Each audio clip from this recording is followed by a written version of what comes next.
आज हम यीशु के पास इसलिए नहीं आए हमें मोटर गाड़ी मिल जाए, हमें एक अच्छा घर मिल जाए। हम केवल इन्हीं चीजों के लिए यीशु के पास नहीं आए। हो सकता है आए हो, पर जब हम सच्चाई को जान चुके हैं, आज हम यीशु के पास किसी भी दुनियावी ब्लेसिंग के लिए नहीं है। हमने जाना कि यीशु मसीह स्वर्ग का द्वार है। उससे कहा मन फिराओ क्योंकि स्वर्ग का राज्य निकट है। और मैं नहीं चाहता कि तुम अनंत काल के लिए उस आग में सड़ो। यीशु ने हमें हमारे पापों से मन फिराने की आज्ञा दी।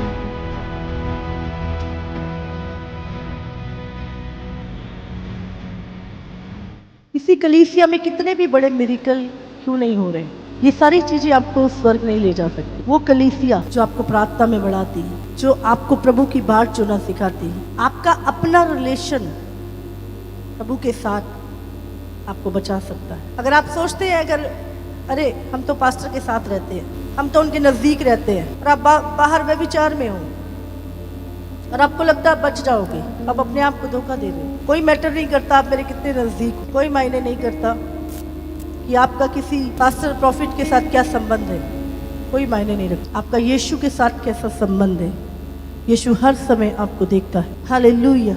आज हम एंड टाइम में जी रहे हैं। हर चीज की जैसे शुरुआत होती है वैसे भी अंत होता है। जब हम अपने घर से एक ट्रेन में बैठते हैं, हमारी एक मंजिल होती है पहुंचने की, और हम कुछ घंटों बाद उस मंजिल पे पहुंच जाते हैं। हर चीज जो शुरू हुई है वो खत्म होगी। ऐसे ही एक समय था उत्पत्ति का, जब सब कुछ संसार में हुआ, सृष्टि बनी, और एक समय है उसके खात्मे का। और अब हम एंड टाइम में जी रहे हैं, आखिरी दिनों में। हमें कैसे पता कि हम आखिरी दिनों में जी रहे हैं? क्योंकि परमेश्वर ने हमसे पहले से बातें की अपने भविष्यवक्ताओं के द्वारा। न केवल एक सदी में, पर हर सदी में परमेश्वर ने बहुत सारे प्रॉफिट्स, बहुत सारे भविष्यवक्ता, बहुत सारे लोगों से बात की और उनको बोला लिखो। परमेश्वर ने अपनी भविष्यवाणियों के द्वारा हमें बताया कि जब अंत का समय होगा तो दुनिया में क्या साइन होंगे, क्या चीजें होंगी, संसार में क्या हो रहा होगा, जिससे तुम जान सको कि हम आखिरी दिनों में जी रहे हैं। आज जो एक बदला हुआ माहौल पूरी वर्ल्ड का, समाज का, परिवारों का, रिश्तों का जो है एक बदला हुआ रूप जो हम देख रहे हैं आज की डेट में, आज से पहले कभी हमने नहीं देखा। आज से पहले ये बदलाव जो आज हम देख रहे हैं हमने कभी नहीं देखा। लेकिन लोग आज इसे, हम कहते हैं मॉडर्न जमाना, लेकिन ये आखिरी दिन है और इसके विषय में प्रभु ने हमसे बहुत सारी बातें की। परमेश्वर का एक लॉ है, जैसे इस धरती पर भी एक कानून है, उसी तरह एक मनुष्य के ऊपर केवल धरती का लॉ ही नहीं, एक आत्मिक लॉ भी उसकी लाइफ में काम करता है। अगर हमें संसार के लॉ कोई परमिशन देता है तो ये नहीं है कि वो परमिशन हमें स्वर्ग से भी मिल गई है, वो परमिशन हमें परमेश्वर ने भी दे दी है। याद रखिए, हम ना केवल नेचुरल लॉ में, पर हमारे ऊपर एक आत्मिक लॉ भी है, आत्मिक नियम, आत्मिक कानून भी हमारे ऊपर। प्रभु ने हमें एक चिन्ह दिया था इसका, कि जब अंत के दिन होंगे तो वो कैसे होंगे, किन दिनों के समान वो दिन होंगे। क्योंकि ऐसे दिन पहले भी आए थे जब संसार नाश हुआ था, और अंत के दिनों में भी वैसे दिन फिर आएंगे। और यीशु ने उसका हमें साइन भी दिया था। और जो सबसे बड़ी चीज वो है अडल्टरी। यीशु ने कहा तुम्हारा शरीर पवित्र आत्मा का मंदिर है। पवित्र बनो जैसे मैं पवित्र हूं। सेक्सुअल सिन जो पूरे संसार के ऊपर, और आज याद रखिए कलीसिया, या ये स्वर्ग नहीं है अभी, हाँ ये स्वर्ग नहीं है कि मैं तो चर्च में आता हूँ, मैं तो बहुत ही, मेरे जीवन में ये चीज काम नहीं करती है। चर्च में हर तरह के व्यक्ति आते हैं, बीमार भी, हेल्थी भी, कंफ्यूज भी, निराशा से भरे हुए भी, आशा से भरे हुए भी। कलीसिया में हर तरह का व्यक्ति आपको मिलेगा। तो मत सोचिए कलीसिया परफेक्ट है। हम सिद्धता की ओर बढ़ रहे हैं और परमेश्वर हमें बना रहा है सिद्ध, ताकि जब वो आए तो हम उसे सिद्धता में मिले। और जो इस समय परमेश्वर चाहता है कि कलीसिया पवित्र हो। किस चीज में पवित्र हो? कैरेक्टर में। और आज कोई भी किसी भी उम्र का व्यक्ति क्यों नहीं है, आज वो अपने जीवन में इन चीजों से फाइट कर रहा है। और ना केवल ये बात मैं आपसे बोल रही हूँ, लेकिन परमेश्वर का वचन भी हमें कुछ चीजों में हमें बताता है। आप अपने जीवन से खेल नहीं सकते, और आपको आज अगर आप खेल रहे हैं अपनी लाइफ से, उसका रिजल्ट है। मत्ती 24 उसका 36 से हम पढ़ेंगे। जैसे नूह के दिन थे, प्रभु ने कहा यीशु मसीह कब आएगा, उसके कुछ चिन्ह यीशु मसीह ने दिए। जैसे नूह के दिन थे वैसे ही मनुष्य के पुत्र का आना भी होगा। जैसे जल प्रलय से पहले के दिनों में जिस दिन तक नूह जहाज पर ना चढ़ा, उस दिन तक लोग खाते पीते थे और उनमें विवाह होते थे, और जब तक जल प्रलय आकर उन सबको बहा ना ले गया तब तक उनको कुछ भी मालूम ना पड़ा। वैसे ही मनुष्य के पुत्र का आना भी होगा। उस समय 2 जन खेत में होंगे, एक ले लिया जाएगा और दूसरा छोड़ दिया जाएगा। 2 स्त्रियां चक्की पीसती रहेंगी, एक ले ली जाएगी और दूसरी छोड़ दी जाएगी। इसलिए जागते रहो, क्योंकि तुम नहीं जानते कि तुम्हारा प्रभु किस दिन आएगा। परंतु ये जान लो कि यदि घर का स्वामी जानता होता कि चोर किस पहर आएगा तो जागता रहता और अपने घर में सेंध लगने ना देता। इसलिए तुम भी तैयार रहो, क्योंकि जिस घड़ी के विषय में तुम सोचते भी नहीं हो उसी घड़ी मनुष्य का पुत्र आ जाएगा। तो परमेश्वर हमें बता रहा है कैसे दिन होंगे, नूह के दिनों के समान। बाइबल हमें बताती है नूह के दिन कैसे थे। अगर हम उत्पत्ति 6 पढ़े तो उसमें लिखा है कि यहां पर परमेश्वर के दूत मनुष्य की पुत्रियों के साथ व्यभिचार कर रहे थे, और उनसे जो बच्चे पैदा हुए वो दानव हुए, और उनके मन में जो कुछ पैदा होता था बुरा ही होता था। यहाँ पे लिखा है 5, अगर हम 6 का 5, तो यहोवा ने देखा। कौन देखता है आपको? यहोवा। लिखा है यहोवा ने देखा कि मनुष्यों की बुराई पृथ्वी पर बढ़ गई है, और उनके मन के विचार में जो कुछ उत्पन्न होता है वो निरंतर बुरा ही होता है। और यहोवा पृथ्वी पर मनुष्य को बनाने से पछताया और वो मन में अधिक खेतित हुआ। अगर इसका हम 11 और 12 पढ़े, उस समय पृथ्वी परमेश्वर की दृष्टि में बिगड़ गई थी और उपद्रव से भर गई थी। और परमेश्वर ने पृथ्वी पर जो दृष्टि की तो क्या देखा कि वो बिगड़ी हुई है, क्योंकि सब प्राणियों ने पृथ्वी पर अपना अपना चाल चलन बिगाड़ लिया है। बाइबल में लिखा है मनुष्य के पुत्र का आना ऐसे होगा जैसे नूह के दिन थे। नूह के दिन में बाइबल में लिखा है कि उन्होंने जितने भी प्राणी पृथ्वी पर रहते थे सबने अपना अपना चाल चलन बिगाड़ लिया था, और केवल नूह और उसका घराना जो धर्मी था वो बचाया गया था उस जहाज में। और जब तक जल प्रलय आ नहीं गई, उनको खूब प्रचार किया, बताया कि ये पाप है, इसकी ये नरक में लेके जाएगी, ये अनंत काल का हेल है, लेकिन लोगों ने विश्वास नहीं किया नूह की बातों पर, और वो अपने लस्ट में, अपनी अभिलाषाओं में अपनी जिंदगी जीते रहे। और अचानक ही जल प्रलय आया और सबको बहा के ले गया। और लिखा है जो पहाड़ थे वो भी 12-12 फुट, 12-12 हाथ डूब गए थे पहाड़ भी।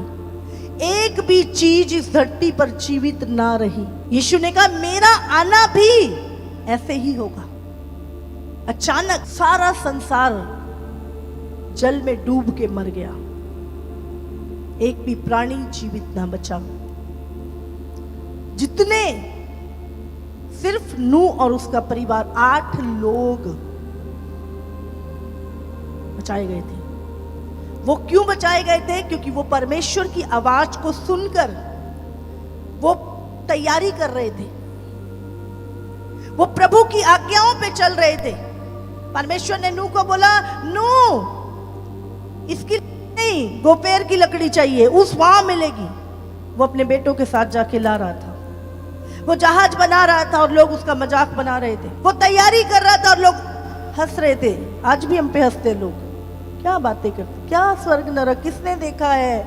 हाँ, आप वहां जाकर चुनाव नहीं कर सकते कि चलो जी मैं नरक में चला गया, कूद के इधर आ जाऊंगा। हाँ, एक दरवाजे है उस पे लिखा नरक, एक दरवाजा है उस पे लिखा स्वर्ग। प्रभु ने दोनों रखे सामने।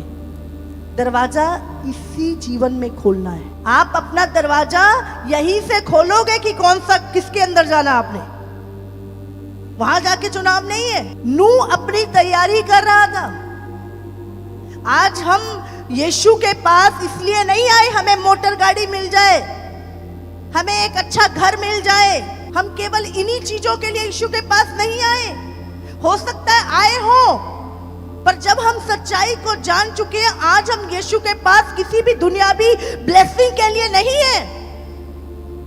हमने जाना कि यीशु मसीह स्वर्ग का द्वार है, और यीशु ने कहीं नहीं कहा, उसने कहा मन फिराओ क्योंकि स्वर्ग का राज्य निकट है।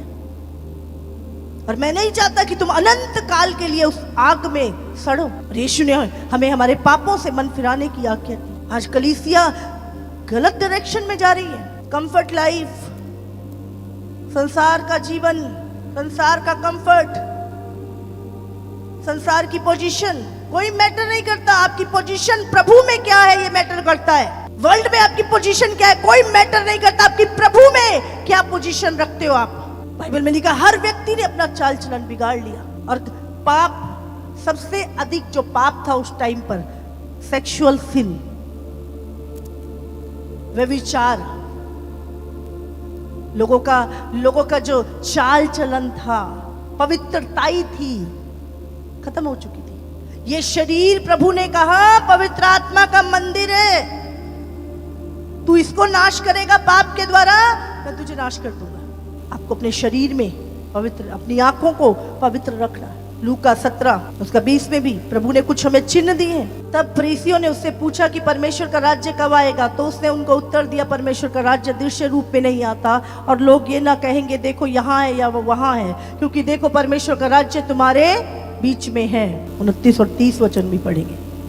परंतु जिस दिन लूत सदोम से निकला, उस दिन आग और गंधक आकाश से बरसी और सबको नष्ट कर दिया। मनुष्य के पुत्र के प्रकट होने के दिन भी ऐसा ही होगा। यहाँ पे लिखा है लूत के दिन। लूत के दिन कैसे थे? बाइबल बताती है सदोम और अमोरा में जो समलैंगिकता थी वो सबसे अधिक थी। वहां पर औरतें औरतों के साथ और आदमी आदमियों के साथ व्यभिचार किया करते थे, अडल्ट्री का पाप किया करते थे। और अगर आज आप पृथ्वी पर देखो तो सेम सिचुएशन बन चुकी है।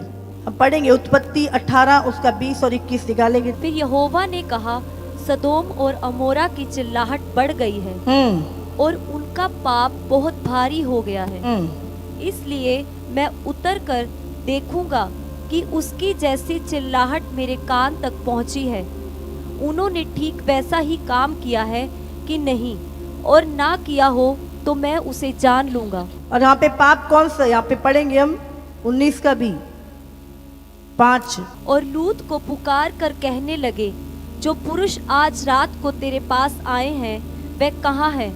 उनको हमारे पास बाहर ले आ कि हम उनसे भोग करें। 23 अगर हम पढ़े, लूत के सोर के निकट पहुंचते ही सूर्य पृथ्वी पर उदय हुआ तब यहोवा ने अपनी ओर से सदोम और अमोरा पर आकाश से गंधक और आग बरसाई। समझ रहे हैं, जिंदा लोगों को जला दिया गया था। पूरे नगर के ऊपर स्वर्ग से आग उतरी थी और एक भी, आज भी वहां पर एक भी हरा पत्ता, एक घास का टुकड़ा तक नहीं पैदा होता। आज भी वो देश जो है वहां पर, वहां की जो मिट्टी है उसमें गंधक है। और जानते हैं यहां पर कौन सा सबसे अधिक व्यभिचार, और कैसा व्यभिचार? यहां पर परमेश्वर के कानों में जब वो चिल्लाहट पड़ी और परमेश्वर ने अपने दूत भेजे, जाओ देखो उस नगर में। ये परमेश्वर का यहां पर आत्मिक जो नियम है, परमेश्वर ने मैरिज के लिए एक औरत को बनाया और एक आदमी को बनाया। आज जो पृथ्वी पर सबसे अधिक, प्रभु ने क्या बोला? नूह के दिनों के समान। उस समय पर भी ये पाप सबसे अधिक पृथ्वी के ऊपर था। लोग, बाइबल में लिखा है, दूत, जानवर, हर एक व्यक्ति इस पाप में लिप्त था। मैं कल एक न्यूज देख रही थी, 3 साल की बच्ची के साथ सामूहिक बलात्कार। 3 साल की बच्ची। शैतान बन गए। लस्ट इतनी बढ़ चुकी है, लोगों की अभिलाषा इतनी बढ़ चुकी है कि उनको कुछ भी, अंधे हो चुके हैं, कुछ दिखाई नहीं देता। और यही पाप सबसे अधिक, प्रभु ने बोला कि जब मेरा आना होगा ये पाप सबसे अधिक धरती पर होगा। और क्या नियम? एक औरत और एक आदमी। मैरिज के बाद परमेश्वर ने मैरिज करके ब्लेस किया उनको, लेकिन आज इस चीज के ऊपर, आज बच्चे मैरिज नहीं करना चाहते बहुत सारे, आज परिवार टूट रहे हैं और सबसे बड़ा रीजन यही एक पाप है। और उससे भी बड़ी चीजें जो लूत के समय पे प्रभु ने कहा, जैसे लूत के दिन थे वैसे ही दिन होंगे जब मैं आऊंगा। आज पूरे वर्ल्ड में रैलियां निकाली जा रही हैं, पूरे देशों में धरने दिए जा रहे हैं कि इस लॉ को तोड़ा जाए और औरतें औरतों से शादी करें और आदमी आदमी से शादी करे। और ये कानून बहुत सारे देशों में बन चुका है। लड़कियां लड़कियां शादी कर रही हैं, लड़के लड़के शादी कर रहे हैं, चर्चों में शादियां हो रही हैं। और यही पाप था सदोम और अमोरा में जब दुनिया नाश हुई थी। प्रभु ने आग बरसाई थी ऊपर से। इसके लिए फाइट की जा रही है, बड़े बड़े धरने दिए जा रहे हैं, लीगल करो लीगल करो। मैंने बोला एक परमेश्वर का भी लॉ है, जब वो टूटता है कयामत आती है। और उन देशों में, जिन देशों ने सबसे ज्यादा इस चीज को सपोर्ट किया, आज उन देशों में सबसे ज्यादा परमेश्वर का कहर टूटा हुआ है। विपत्तियों पे विपत्ति, विपत्ति पे विपत्ति। हमारा मन कह रहा है हम जो करें, हम फ्री बिल है तो फ्री बिल है, मेरा मन कर रहा है जाके थप्पड़ मार दे तो मार दे, मन के पीछे चलेंगे। हाँ, तुम्हारा मन कर रहा है उसके ऊपर थूक देंगे, तुम्हारा मन कर रहा है चर्च में आके बैले डांस करे तो करेंगे आप, तुम्हारे मन के पीछे चलेंगे। या कोई नियम भी है दुनिया में, खुदा ने बनाया है कोई नियम। आज इतनी बड़ी बड़ी रैलियां निकल रही है और बहुत सारी जगहों पे आप प्रचार नहीं कर सकते इस चीज के ऊपर। और परमेश्वर ने कहा ये होगा जब मेरा आना होगा। पूरे वर्ल्ड में प्राइड रैली, नाम देखो, प्राइड रैली बोला जाता है इसको। घमंड करते हैं हम इस चीज के ऊपर। चर्चों में शादी करवाई जाती है, बहुत सारी ऐसी जगह है जहां हर रीति के, हर जगह पे ये स्पिरिट है। और जो एंटी क्राइस्ट होगा, बाइबल बताती है, वो भी एक समलैंगिक होगा। इसीलिए वो अपना फील्ड तैयार कर रहा है ताकि जब वो आए तो लोगों को लगे ना कि अरे ये कोई नई बात है, ये तो कॉमन है, ये तो सरकार ने भी लॉ पास कर दिया है। औरतें औरतों से शादी करे, आदमी आदमियों से शादी करे। कुछ तो ऐसा लॉ आ गया, अपने आप से शादी कर सकते हो आप। और इसको हम बहुत, अब जानते हैं लोग कितना सपोर्ट कर रहे हैं इसको। हर एक इंसान को अपनी मर्जी के अनुसार जीने का हक है और लोग सपोर्ट कर रहे हैं। उन रैलियों का हिस्सा बन 2-2 लाख लोग एक एक। और प्रभु ने क्लियर यहाँ पे लिखा है कि जैसे लूत के दिन थे वैसे ही मेरा आना होगा। बाइबल में लिखा है विवाह का बिछौना निष्कलंक रहे। कोई अपनी पत्नी से खुश नहीं है, कोई अपने पति से खुश नहीं है। हर घर में आप बोले ना बोले समस्या है। बच्चा बच्चा गलत मूवीज देख रहा है। छोटे छोटे बच्चों की मन जो है क्या है, गंदे हो चुके, चाल चलन बिगड़ चुके। प्रभु ने कहा ये सारी चीजें होंगी। 1 कुरिन्थियों 6 उसका 9 और 10। क्या तुम नहीं जानते कि अन्यायी लोग परमेश्वर के राज्य के वारिस ना होंगे? धोखा ना खाओ, ना वेश्यागामी, ना मूर्ति पूजक, ना पर स्त्रीगामी, ना लुच्चे, ना पुरुषगामी। यहाँ पे क्लियर लिखा है समलैंगिक, ना चोर, ना लोभी, ना पियक्कड़, ना गाली देने वाले और ना अंधेर करने वाले परमेश्वर के राज्य के वारिस होंगे। गलत फहमी में मत रहिए कि मैं सिर्फ चर्च जाता हूं और ताइथ देता हूं तो मैं स्वर्ग में मिलूंगा। मत रहिए गलत फहमी में, क्योंकि परमेश्वर ने क्लियर लिखा है ये सारी चीजों को करने वाले परमेश्वर के राज्य के वारिस ना होंगे। झूठे सपने देखना छोड़ दीजिए। अगर आपकी लाइफ में एक भी सिन है तो भूल जाइए। और आज मैं सिर्फ आपको नहीं कह रही, ये लॉ मेरे ऊपर भी लागू होता है।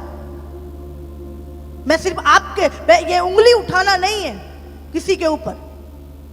परमेश्वर अपनी कलीसियाओं को क्यों बोलता था?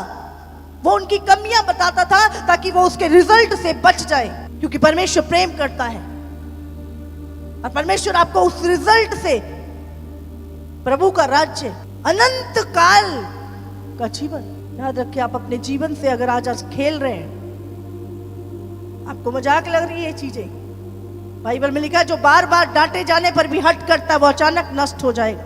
आपकी बाहर पोजीशन क्या है कोई मैटर नहीं करता। आपकी प्रभु में आपकी पोजीशन क्या है, पवित्रताई में आपकी पोजीशन क्या है, वो मैटर करता है। हालेलुया।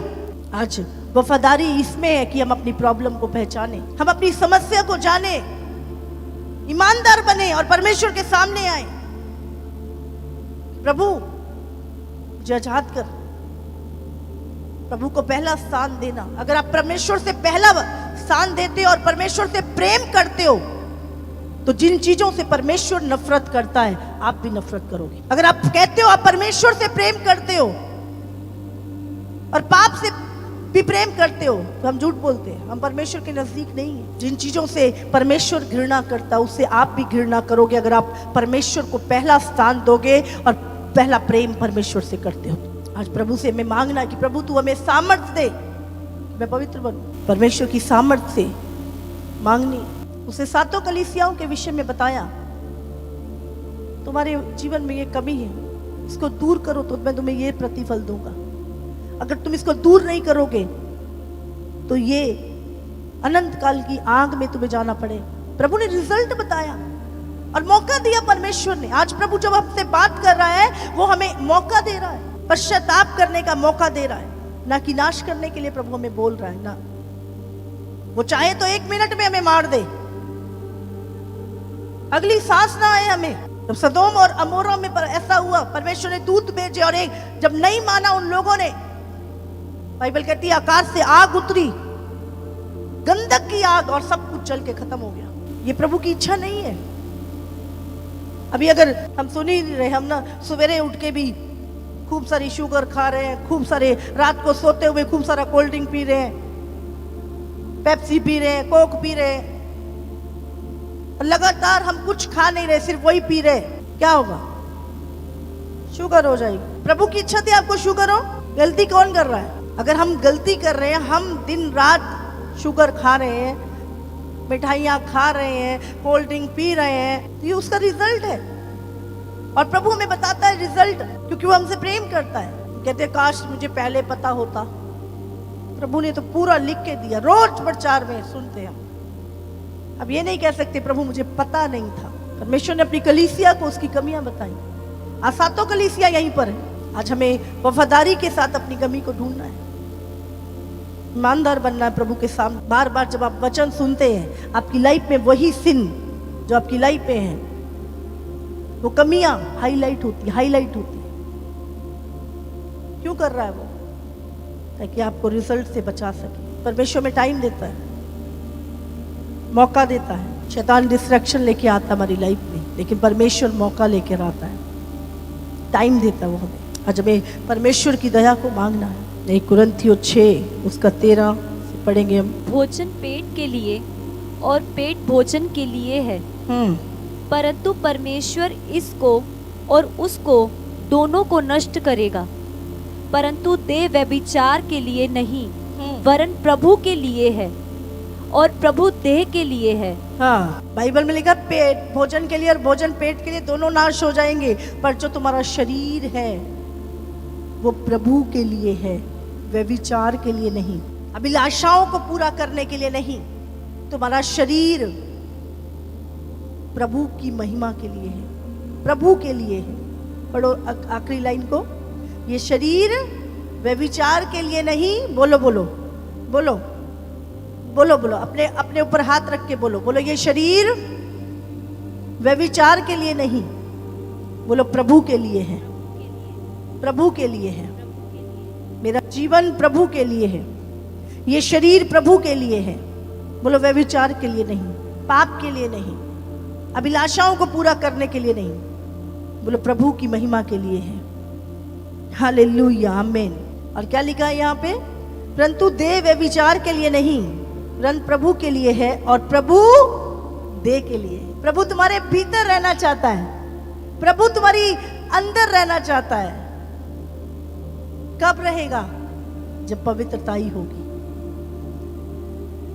और बाइबल में लिखा, परमेश्वर ने अपनी सामर्थ से प्रभु को जिलाया और वो तुम्हें भी जिलाएगा हमेशा की जिंदगी के लिए, अनंत काल के लिए हम परमेश्वर के साथ रहेंगे। 19 में लिखा है, क्या तुम नहीं जानते कि तुम्हारी देह पवित्र आत्मा का मंदिर है जो तुम को में बसा हुआ है और तुम्हें परमेश्वर की ओर से मिला है, और तुम अपने नहीं हो क्योंकि दाम देकर मोल लिए गए हो, इसलिए अपनी देह के द्वारा परमेश्वर की महिमा करो। परमेश्वर की महिमा करो, अपनी देह के द्वारा अपनी अभिलाषाओं को पूरा ना करो, अपनी लस्ट को पूरा ना करो, लेकिन परमेश्वर की महिमा को करो। हमने भी चीजों को लिया, सीखा, प्रैक्टिस की उन चीजों की, प्रभु को पहला स्थान दिया, उसमें चलना शुरू किया। ये वचन मेरे ऊपर भी उतना ही लागू होता है जितना आपके ऊपर। यीशु ने कहा अपना क्रूस उठा और मेरे पीछे हो ले। यीशु ने अपना क्रूस उठाया और पूरी दुनिया के पापों को उस क्रूस के ऊपर ठोक दिया कीलों से। आज जब हम मसीह जीवन में चलते हैं, हम कहते हैं मेरा क्रूस बहुत भारी है। बोले मेरे कितने क्रूस है? मेरे ऊपर तो रोज एक नया क्रूस है। पूछो अपने आप से, पाप कितने हैं? क्रूस कितने हैं मत पूछो, पाप कितने हैं जीवन में वो पूछो। हर पाप को आज आपने अपने जीवन में उस क्रूस के ऊपर ठोक देना है। देखो अपनी लाइफ में मैंने अभी कोई पाप ऐसा तो नहीं है जिसको अभी क्रूस पे टांगना है। जैसे ही आपने उस पाप को क्रूस पे टांग दिया, आपका क्रूस हल्का हो जाएगा, आप परमेश्वर की महिमा को पहुंच लो जाओगे। यीशु क्रूस पे टंगा नहीं रहा, वो तीसरे दिन जी उठा। हमें टंगे नहीं रहना, हमें हर पाप को चेक करना और क्रूस पे टांगना। आज प्रभु से कहना, प्रभु एक बड़ा बदलाव मेरे जीवन में लेके आ, मुझे बदल दे, मुझे पूरी रीति से बदल दे। इन अंतिम दिनों में किसी को भी अपने जीवन को खराब करने ना दे, किसी को भी अपनी पवित्रताई को खराब करने ना दे। और अगर आपको लग रहा है उसे अपनी जिंदगी से काट के फेंक दो, निकाल दो हमेशा के लिए। लेकिन इन अंतिम दिनों में जब किसी भी घड़ी प्रभु का आगमन हो सकता है, अपनी पवित्रताई को खराब ना करने दो, किसी को अपनी होलीनेस को टच ना करने दो। प्रभु ने कहा वो दिन सदोम और अमोरा के समान होंगे, जैसे लूत के दिन थे। और आज पूरी दुनिया में और समाज एक्सेप्ट कर रहा, वीडियोस डल रही है, प्रमोशन हो रही है कि एंटी क्राइस्ट खुद एक समलैंगिक होगा, और पहले से तैयारी कर रहा वो सारी। वो लिखा वो स्त्रियों को से प्रीति नहीं करेगा, क्योंकि हर वो चीज जो परमेश्वर की ओर से है, शैतान उससे नफरत करता है। याद रखें, यही सिन परमेश्वर ने कहा अंत के दिनों में जब तुम इस पाप को देखो, इस समय पर आप देखोगे पूरे वर्ल्ड में, पूरे संसार में बहुत सारी जगहों पे कानून बन गए हैं कि जी आपको खुली छूट है, आप इंसान से करो, आदमी से करो, औरतें से करे, कुत्ते से करो, किसी से करो, भाई हमारी ओर से खुली छूट है, जो करना करो, तुम्हारी जिंदगी है, जैसे मर्जी जियो। यही सिन प्रभु ने कहा जब ये सिन तुम देखोगे पूरी दुनिया में तो समझ लेना यीशु का आना निकट है। हालेलुया। आप सबको जय मसीह की। इसी तरह से परमेश्वर के और सामर्थी और अद्भुत प्रकाशनों को अपने जीवन में ग्रहण करने के लिए हमारे YouTube चैनल को सब्सक्राइब करें ताकि हर एक वीडियो का नोटिफिकेशंस आप तक पहुंच सके। हालेलुया।